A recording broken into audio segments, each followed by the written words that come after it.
My 19F friends, 18F boyfriend is weirdly invested in my life. I, 19F, would like to start off by saying that I am in my own relationship, and although the title sounds weird, I just can't tell if I'm going crazy or not since everyone in my life has acted as if this situation is completely normal. A couple months ago, before I was in a relationship, I was on a dating app and would mainly use it unseriously with my friends. Mainly because I would never find anything substantial in them. I ended up matching with this guy, 19M, let's call him Dave, who only used Instagram to talk to people, and therefore I ended up giving him my egg. I specifically remember talking to my friend, 18F, let's call her Leah, about Dave. My egg is full of pictures of me and my friends. I ended up ghosting Dave due to some personal issues I was going through and some mannerisms I caught onto that I didn't like. He was low-key aggressive, and I continued to post on my egg. Months later, my friend Leah comes up to me and tells me about this guy she matched with on a dating app. Surprise, surprise, it's Dave. Leah starts saying that she understands why it wouldn't work out with me and Dave because we have nothing in common and that she's really excited for her date with Dave. I was also excited for her at first. She went on her first date with him. Things were going very well. On the second date, Dave tells Leah that he wants to meet her friends. He was so pushy about meeting her friends that he said he would plan the whole thing. I told Leah that I definitely did not have to meet Dave until they're more settled into the relationship and that I wouldn't take offense to not being invited. Leah told me that she wanted me to go and that all she felt she needed to do was tell Dave that I would be at this meeting the friends date. On Leah's third date with Dave, she asks him who his celebrity crush is, and Dave responds with a popular actress of my ethnicity and then continues to express how women of my ethnicity are his type. Leah has a very different ethnicity to me and Dave was well aware of this. She finally musters up the courage to tell him that she is friends with me, and when she does he tells her, "Oh, I know. Do you know why she ghosted me?" He then proceeded to tell her that he would bring a friend and turn this next date into a double date for us. I go to the double date, surprise surprise, his friend doesn't show up because he's too afraid of women. Then we go through the date with Dave and Leah heavily making out everywhere we went to the point where I just continued to get second-hand embarrassment. I then realized that my ex-boyfriend worked at one of the stores nearby, and since I was on good terms with him I decided to stop by and say hi to him. Again, this is before me and my current boyfriend got into a relationship. Leah and Dave show up and Dave asked my ex if he wanted to join us, and so he did. It was a pretty awkward setup since Leah and Dave continued to heavily make out at the restaurant we went to, but thankfully I was able to get through it without dying of boredom. A couple weeks go by and this is when I start dating my boyfriend. We made it official before Leah and Dave did, and when he finally asked Leah to be his girlfriend he sort of did it through text. Leah then tells me that they had gone on a date in the same mall we had gone on our double date and that Dave had gone back into the store my ex worked at to see if he could find him. Leah tried to play it off as a really cute thing because apparently Dave doesn't have a lot of friends, since he just transferred to this college and she believes he's just trying to make friends his own age. I don't find it as endearing since my ex was very visibly uncomfortable with Dave throughout the dinner and barely talked to him. A couple months later my boyfriend and I start to have issues. I confided in Leah, and she wasn't really helpful since all she talked about was how Dave would never do that to her. She also brought up the fact that she had a coworker who was looking for a girlfriend and that she showed him my egg and he seemed interested. Leah then started talking about how her coworker is actually one of Dave's new friends and how they're getting along well. Leah then puts Dave on the phone and he proceeds to tell me that I should break up with my boyfriend. Dave has never met my boyfriend. Dave also said that I should get myself a man of his ethnicity. Leah then admits to me that Dave has been continuously asking her for updates on how my relationship with my boyfriend is going and if we have broken up yet. A couple days later I get a follow request from Leah's coworker and I asked her if she had told him to follow me. She says Dave was the one who told him to follow me and said that Leah's coworker would treat me better. Dave just met Leah's coworker, he doesn't even know him that well. A couple hours later, Dave requested to follow me on his alternate account. I don't know what else to do or say. Leah, my boyfriend, nor my friends seem to be at all upset about this behavior, or at least not at the level I'm upset. My friends have said that it is very odd and seem to think he's weirdly involved with my life as my friend's boyfriend. Is this not weird? Am I wrong for being upset? Update 1. My boyfriend and I made up and I updated him on the situation with Leah, Dave, and Leah's coworker. At first my boyfriend seemed unfazed, but the more time passed, the more it seemed to bother him. Leah came over the night I uploaded the original post and the first thing she said was, "So what happened with your boyfriend?" Everyone is dying to know, and by everyone I mean Dave and my coworker with a huge smile on her face. I pointed out the fact that it was odd that they wanted to know so badly. Leah simply brushed it off and said that her coworker actually wanted to apologize to me. Leah said that supposedly Dave had made it sound like my relationship was done for, which is why her coworker requested me.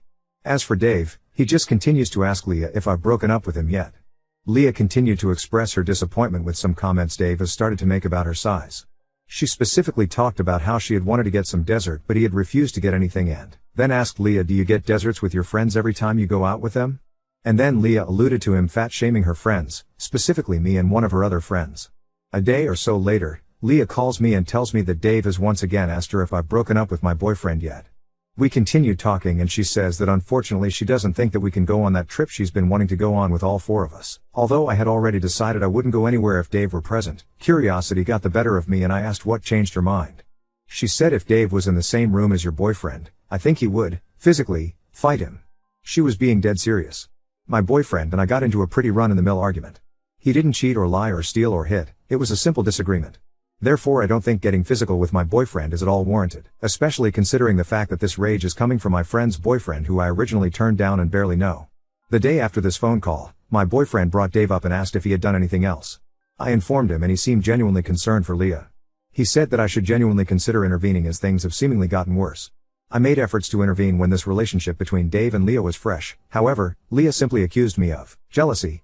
If I had been single at the time, I would have bit my tongue and taken the harsh accusation. However, by the time she made the accusation, I was in a relationship with my current boyfriend. Therefore, the accusation truly upset me, specifically because it was an insult to my boyfriend and our relationship. After reading so many of your comments, which I greatly appreciate, I think I have decided to make some space between me and Leah. Am I wrong for this? Should I try harder to intervene? TL.Dr. Thank you for all the support on my original post. My boyfriend and I made up, but the situation with Leah and her boyfriend, Dave, has gotten worse. Leah told me that she can't see us going on that trip anymore because she thinks Dave will try to fight my boyfriend if they end up in the same room, which feels completely unwarranted. I've tried to intervene in their relationship before, but Leah dismissed it as jealousy, so now I'm considering creating some distance. Am I wrong for stepping back instead of trying harder to help her? Update 2. I unfollowed Dave after receiving feedback. Leah had confided in me about a situation with Dave and his friend Gabe, where she ended up connecting more with Gabe than with Dave. When Dave talked about other girls, Gabe comforted her, which upset Leah, though she denied having feelings for Gabe. I had also broken up with my distant boyfriend, and Leah supported me, but later told me Dave was happy I was single and told Gabe. Gabe messaged me, and we talked about how he didn't like fuckboys like my ex or Dave. Leah later confronted me about unfollowing Dave and realized Gabe likely liked her. My family also thought Gabe had feelings for her, making everything even more confusing. I wasn't going to make another update, but a lot of people have been requesting it. Thank you to everyone sending your feedback and support. It has been very helpful while managing the situation. I would like to say that after reading some of the comments, I decided to remove Dave from my following and unfollow him as well. This next part will be difficult to explain while maintaining the privacy of the people involved, so please bear with me. For some more context, one of the strengths Leah and I had as friends was that we would call and text constantly, which made our friendship so strong as it transcended barriers like distance and things like that. This makes it a little difficult to get space from Leah without her noticing. Leah had called me one night and begged me to pick up the phone. I picked it up and she expressed that she was going to be taking a new step with Dave and that she was really nervous about it. She has never taken this step before. Based on the situation and the way Dave simply sprang it on her and just his overall treatment of the situation, I told her that she didn't have to take this step if she didn't feel comfortable with it. She said she did and went along with it. A couple days later, she came over to get dinner with me saying she really needed to talk about the situation that happened. She told me that the next day, Dave had shown up with Leah's coworker, let's call him Gabe, 18M, who he had befriended. This is the same guy Dave wanted to set me up with. Leah explained that she got freaked out because she realized that she was talking and looking at Gabe a lot more than she was looking and talking to Dave. She said she felt bad, and then continued to say that Dave started talking about other girls and showed pictures of other girls he's been with. Leah then expressed to me that it really upset her and that Gabe was the one who comforted her and reassured her that Dave was really into her. Leah said my boyfriend should be the one comforting me, not Gabe, so I asked her if she had feelings for Gabe. I expected her to say a stern no and continued her story, but when I looked up from my food, she gave me that look. She then said a meek no as she looked away from me. We went down this rabbit hole, talking about the possibility of Leah having feelings for Gabe. Leah continued to tell me that she had no feelings for Gabe and that Dave was her boyfriend. To really hammer in her point she said my boyfriend is guy, and then she stopped herself, her eyes widened, as did my smirk. Leah then said you know what I meant. She then expressed that Dave is simply a better match since Gabe isn't interested in pursuing an ambitious career, meanwhile Dave is on that path. In my opinion, just because you're on that path doesn't mean you'll actually accomplish it. It's still early enough for Dave to change career paths or drop out of university entirely, so I wouldn't be choosing someone with Dave's past and track record over another guy I like simply because he says he's going to be successful in the future. Another issue I had with Leah's reasoning is that Gabe wasn't good enough for her, but apparently he was good enough for me to break up with my boyfriend and date Gabe instead. I also realized just how messy things would have gotten if I had actually done that, not knowing Leah has feelings for Gabe. As finals wrapped up, I was supposed to go on one last date with my boyfriend before I left and didn't see him for about a month or so. He continued to cancel on me throughout the week, and finally canceled on me the last day we were able to see each other and simply said see you when you come back and hung up the phone. So, I made the decision to break up with my boyfriend. He would rarely text or call, so our dates were the only time we would talk to each other, and we had those maybe once, rarely twice a week. I felt like he didn't care about me. There was more to it, but the point is that this was the last straw, so I ended it. The issue with this is that although I have many other friends, the timing of the breakup was awful, and right before the holidays, which meant I had to go home and I was a bit disconnected from my college friends. I had maintained my distance from Leah, but my mother just had to be overly critical the second I got home. My self-esteem plummeted because of this, and I felt so unworthy, taking into account that I had to break up with my boyfriend because he didn't care for me, and then my mother's comments really did not help. Leah reached out. I needed a friend, so I told her what was happening. She said she was sorry and that this was for the best. A day or so go by and she texts me to tell me that Dave was really happy when she told him that I had broken up with my boyfriend, and that he told Gabe that I was single. She said he would be reaching out soon. I told her I didn't think it was a good idea since she clearly had feelings for Gabe. Leah told me that she fixed her issues with Dave and that she didn't have feelings for Gabe. He's my coworker, Dave is my boyfriend. At least this time she got the names right. I got the message from Gabe, and I decided to talk to him since I felt isolated at home. It was friendly. I asked him what he thought about Leah and Dave. He said that they were very different, and that Dave just has to stop talking about other women. We started talking about my ex-boyfriend and Gabe said I can't stand fuck boys. I don't know why girls always end up with them. Sometimes I feel like I should just be one of them, but I just can't do it. I wasn't raised that way. I then asked him if he was saying that meant he didn't like Dave. Gabe then replies, well, he's changing, but have you heard him talk about the girls he's been with? I don't know what else you would call that. Leah called me. She told me that Gabe had called her asking to swap a shift. She said that when she had asked how the conversation was going with me, he simply said don't worry about it and hung up the phone. I told her not to worry then, and continued on my day. 30 minutes later, Leah calls me again, and then texts me. Why did you unfollow Dave? I asked her how she figured that out and she said I was on the phone with Dave and I checked his following and realized you didn't pop up on mutuals. Why did you unfollow him? I didn't believe her, but I didn't know what else to say. Gabe won't tell me what you guys talked about, and now I see that you unfollowed him. What the hell is going on up? I told her to relax, and I said that I had unfollowed him ages ago. I then asked her to swear she won't say anything to anyone, especially not Dave. She told me I promise I won't tell him. You're my best friend, I won't tell him, just please tell me. So I sent her the weird sly messages Gabe sent me. Leah then said so he likes me. That wasn't my first thought when I got the text from Gabe. I mainly felt like he knew Dave wasn't exactly the best boyfriend, but I suppose it could mean he has feelings for Leah. Yeah, I can't show this to Dave, he'll freak out. I told my family about what was happening. My mother and sister both said that Gabe obviously liked Leah, but then accused me of liking Dave yet again. Now on to second story. Uncovered my wife's 2-year affair and secret Tinder life while dealing with an STD, now lost between confrontation and legal steps. I'm in shock and I really need some advice right now. Me, 40M, and my wife, 37F, have been married for 10 years, and we recently celebrated our anniversary. We have 2 wonderful kids together. Since the beginning of the year, things have been off between us. She's been acting strangely since the beginning of the year, irritable, avoiding me, and we haven't been intimate much. Some days she's happy, some others fully irritated. Sometimes she's a great mother to our kids, some other times she wishes they had never been born. Recently, I had to go to the urologist for a urinary tract infection, and the test suggested it might be an STD. This was a huge shock because I've never been with anyone other than my wife since we started dating. Right now, she's away at a so-called business seminar, of which I talked about in a different post. She has been keeping diaries for over a decade, and out of desperation, I read them for the first time ever. It turns out she's been having multiple sexual partners for the past 2 years. In particular, there was one affair that lasted over a year, and it seems part of her irritability was due to her lover moving on to someone else. I also discovered she has a hidden Tinder account too and been meeting with other men regularly. I am devastated beyond words. I feel lost and unsure of what to do, especially since we have 2 little kids who mean the world to me. I need some advice on how to handle this situation. Should I confront her immediately? Should I consult a lawyer first? How do I even begin to process this betrayal and protect my kids through all of this? Update 1. My in-laws kindly offered to look after the kids while my wife was away at her seminar. They remain unaware of the turmoil I've been experiencing. I used this time to go through her diaries and take pictures of their contents. Each entry felt like a stab in the back, leaving me in a state of shock and disbelief. I just don't recognize anymore the person I thought I knew and loved for over a decade. To avoid going into too much detail, the revelations in the diaries would make any movie or TV series I've ever seen pale in comparison. She has been involved with at least 6 different men over the past 2 years. These affairs occurred not only during her so-called seminars but also during short business trips, dinners, and other supposed work-related events. Meanwhile, I was at home, taking care of the kids and naively believing I was supporting her career.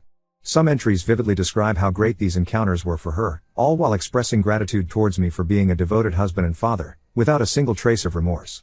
This lack of guilt and the extent of her deception make me question her emotional and mental state. While reading through the diaries, I felt an overwhelming sense of despair and was seriously contemplating suicide. In the end, I sought refuge with friends for a few days, as I felt I couldn't be alone, otherwise I'd do something that could never be taken back. They really supported me a lot during this time and helped me get in contact with a therapist. I'm now taking regular therapy sessions once per week. They also helped me in getting in touch with lawyers specializing in divorce. I'm also getting treatment for my STD as well. Returning home after picking up the kids from my in-laws was an emotionally devastating experience. I couldn't bring myself to smile at all. At some point, while contemplating all the possible ways I could end my life, my daughter just looked at me and saw my face. Without saying a word, she just came over and wrapped her arms around me. At that moment, I broke down, held her tightly and burst into tears in front of her. She's my sweet angel, and the shame of having considered leaving my kids to suffer under their mother's disdain was almost too much to bear. For the first few weeks after finding out, I could barely sleep at all and had to depend on sleeping pills just to get through the nights. My motivation was at an all-time low, affecting both my home life and my work. I forced myself to continue exercising, and found out it was the only thing that actually made me feel better during this time. To whoever said in the previous post that I shouldn't give up on doing exercise, thank you. You may have just saved my life. The stress intensified after my wife returned from her trip. Initially, it took all my energy to hide my disgust at her and the knowledge I had gained about her actions. I've somewhat got used to this now, but it remains emotionally draining. She did notice that something was off, but still appears to believe that I am entirely unaware of what has transpired. Her lack of shame is staggering. Just recently, she asked me to buy her the expensive gift I promised her for our 10-year anniversary, for which I made an excuse to not buy yet, despite her going into another business trip just the day after our anniversary, which was described in extremely painful detail in her diaries. To make matters worse, she was even arranging to meet her latest partner on the day of my birthday. Nowadays I've started to feel a lot better, thanks to exercise and therapy. I had never been to a therapist before in my life, and to be honest, I am regretting not having done it sooner. Despite my wife betraying me in the worst possible way, part of me still thought that maybe all of this was my fault. Maybe if I had done this. If I had put more effort into that, I blamed myself for a lot of things. My therapist helped me see through it that, while I could have done some things differently, in the end, I cannot be held responsible for the actions she chose to take, and no one deserves to be betrayed in the way I was. If I'm at fault for anything, it's for blaming myself for everything, always putting her needs ahead of my own, and trusting her unconditionally without question.